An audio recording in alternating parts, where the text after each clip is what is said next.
Mike and Sarah for opening up their home again. I think this is the third event that we have done in your home for this campaign. And before we ever really filed, we did a practice run here as well. Some of you were here for that, right? And that was now probably 21 months ago. We got into this race, I got into this race. So first of all, let me say thank you for being here. I don't want to forget my manners. I want to thank John and Matt and Sandy for those kind and powerful words, and John Marty. John Marty is, what is the right word? What is the right word? He has been a distinguished leader, absolutely on healthcare, but a trailblazer is not hefty enough for the work that he has done to bring Minnesota the place where we are, right? Conscience, fight, determination, and pencil to paper in a way that gives us a roadmap to lead this state. And we're going to do that work together. Yes, we are.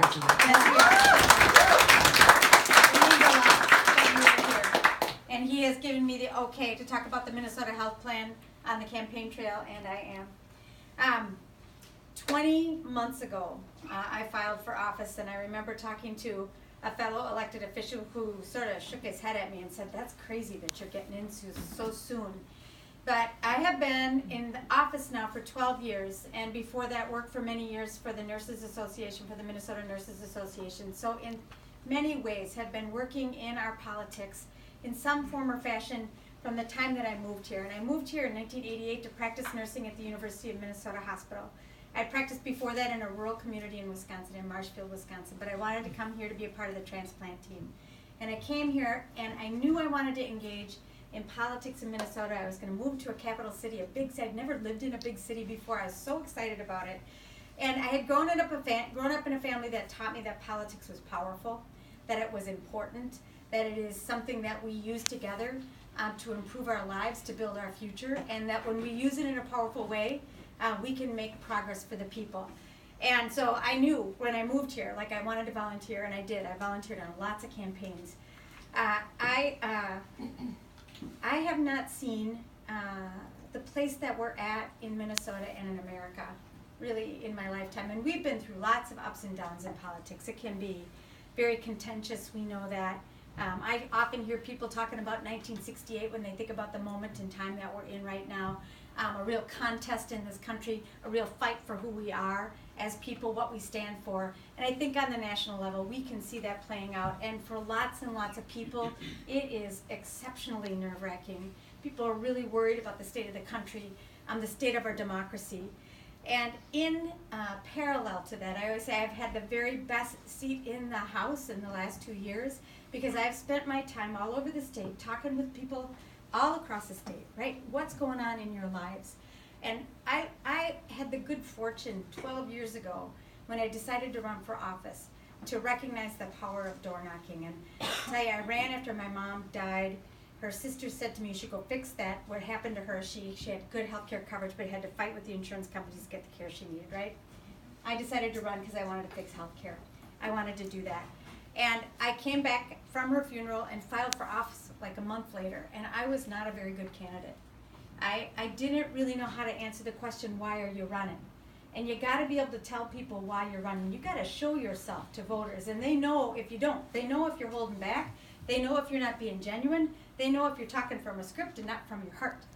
And I started calling people up on the phone and saying, hey, I'm Erin Murphy, and I'm running for the House, and I'm a nurse, and my husband's a small business owner, and my kids are in public school here, and they'd say, why should we vote for you? And I couldn't answer the question. So I got off the phone, and I started door knocking, like December before that November election. And I'd lived in the district for a long time, but I learned what I needed to know to represent the interests of the people in the district I represent by knocking on doors. Because behind every door is a story, a family, circumstances, things that people are worried about, that they're excited about, and to really represent, authentically represent the interests of people, you gotta know what they're thinking, and they gotta know you a little bit, right? A woman said to me before I got elected, if you're lucky enough to get elected, remember your job is to represent the whole state. And I have taken that to heart and have spent 12 years all over the state knocking on doors. I've been on doorsteps and invited into homes, and people are very generous. I've had great pumpkin bars I've had great fresh bread. I was in someone's garage while he was cleaning his gun in Rochester.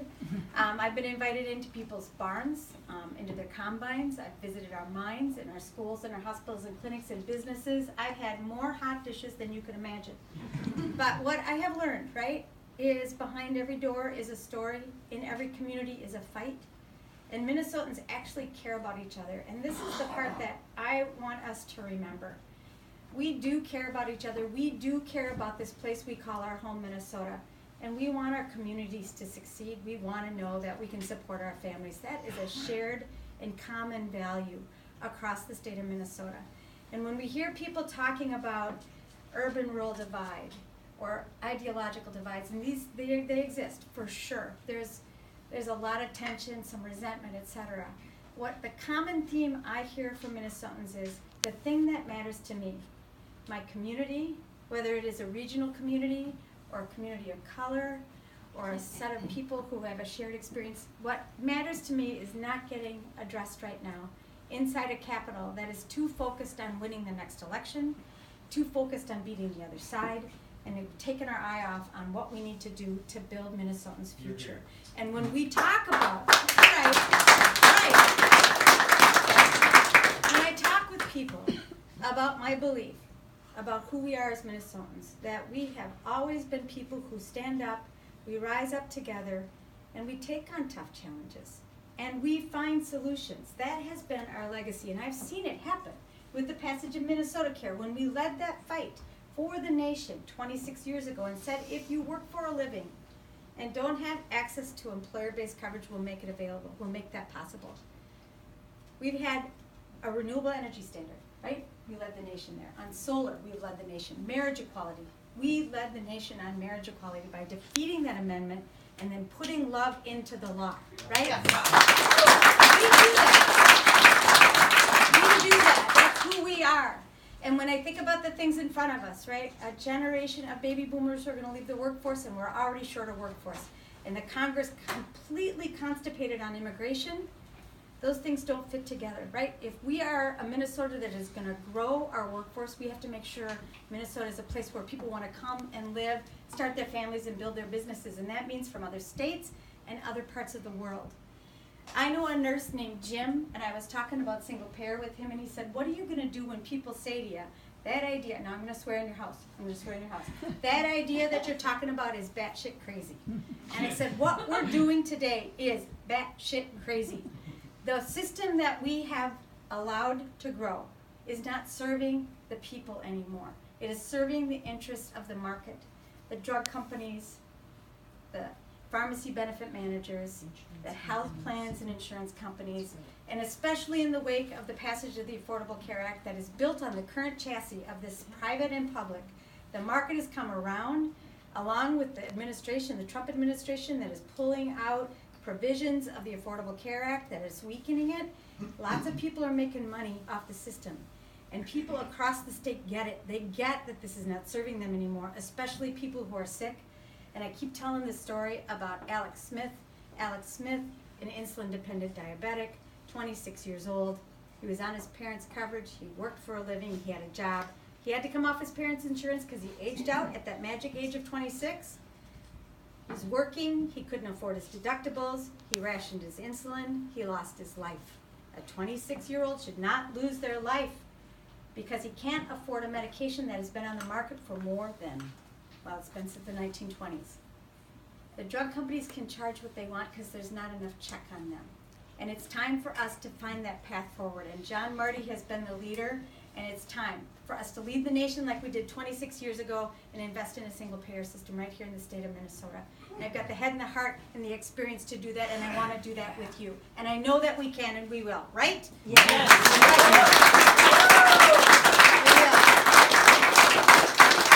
And you can feel already, you know, the political, like, oh, she's saying something really big and bold. But what I have found, again, from Minnesotans is they understand, I think more than elected officials understand, the body politic understands, that we face challenges and we need solutions to meet the scale of the challenges that people are facing. And there are some big ones, right? Racial disparities, climate change, gun violence. Gun violence has been an issue that we shouldn't talk about in politics. We've been told that over and over and over again, and Minnesotans around us are saying, what the heck is wrong with you? Like 90% of us support background checks. Move it, right? And it's time. We have the capacity to do that. So I just want to say this.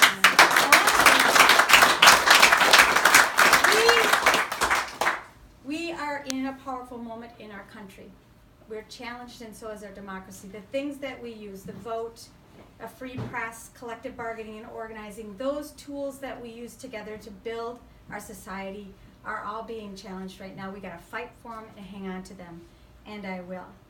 I want very much and continue to encounter people who share this view that when we stand together, when we organize around our shared vision, when we remember that we have more in common than we don't, that we're actually able to make the kind of progress that we need to. And I want to do that as the next governor of the state of Minnesota. I want to restore people's faith in this thing we call our democracy.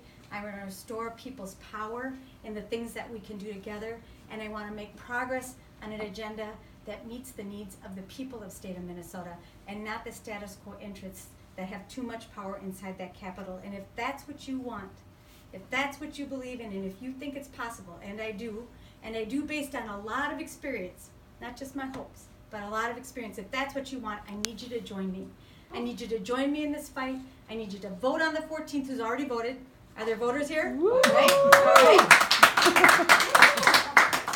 I hope that you will make a gift, as Mike Obermuller said, because we need you. We will be up on the air, I believe, on Friday with our ad, and it's going to be beautiful, and you're going to love it. I'm sure of it. There's a way we're about to make it. But here's the other thing I want from you, if I can ask anything of you. We have to start talking again about politics as a tool that is for the good, that is powerful, that is useful. Because as long as people turn their back and say, I don't want anything to do with that because it's dirty and it's ugly and it's nasty, we're weak. When we embrace it and we say it's a powerful thing and we make it as good as it can be, we use that together to build our future. That is our legacy. That is our future. That is what I want to do with you. I hope you will join me in a politics of purpose, a politics of joy, a new kind of politics, right? And we will deliver on the promises that we need to do together to build a future for the people of Minnesota. Thank you for being here.